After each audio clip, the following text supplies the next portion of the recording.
Au Québec, l'Assemblée nationale a adopté tard hier soir le projet de loi sur la laïcité du gouvernement François Legault. C'est pour nous le fait du jour.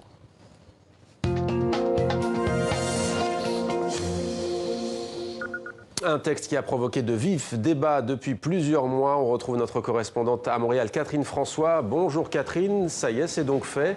Comment s'est déroulée l'adoption de cette loi ?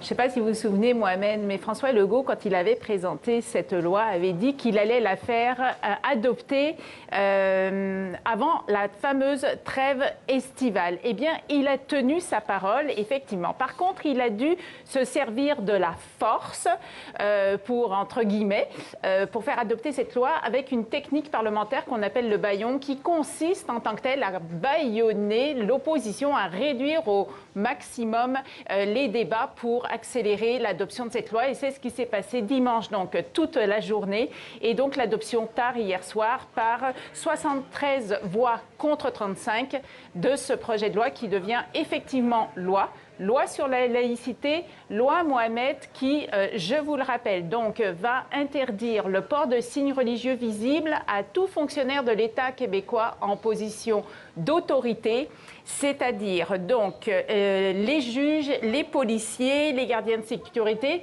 les directeurs d'école et les enseignants du réseau public québécois. Par contre, principe de droits acquis, c'est-à-dire que les fonctionnaires qui portent déjà des signes religieux et qui sont déjà en exercice vont pouvoir conserver leurs signes religieux. Et le gouvernement a également dit qu'il allait mettre en place des processus pour s'assurer que cette loi allait être respectée. Alors un texte, Catherine, controversé, on le sait. Hein. Est-ce qu'avec l'adoption de ce texte, la contestation est terminée ou pas du tout ?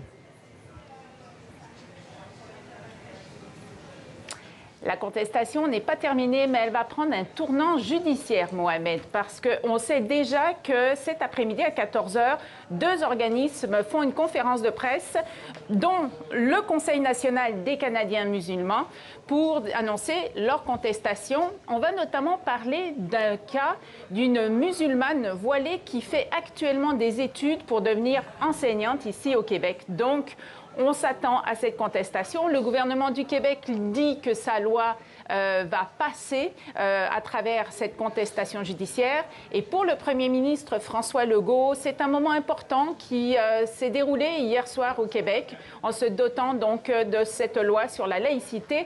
Il pense d'ailleurs que c'est une loi qui va rester. Peu importe le prochain gouvernement québécois quand il sera élu, il n'y aurait pas, selon lui, de retour en arrière. Ceci dit, c'est quand même un débat ici qui est loin d'être terminé et la société québécoise est quand même très, très divisée par rapport à cette question de la laïcité. Catherine François à Montréal pour TV5 Monde. Merci Catherine.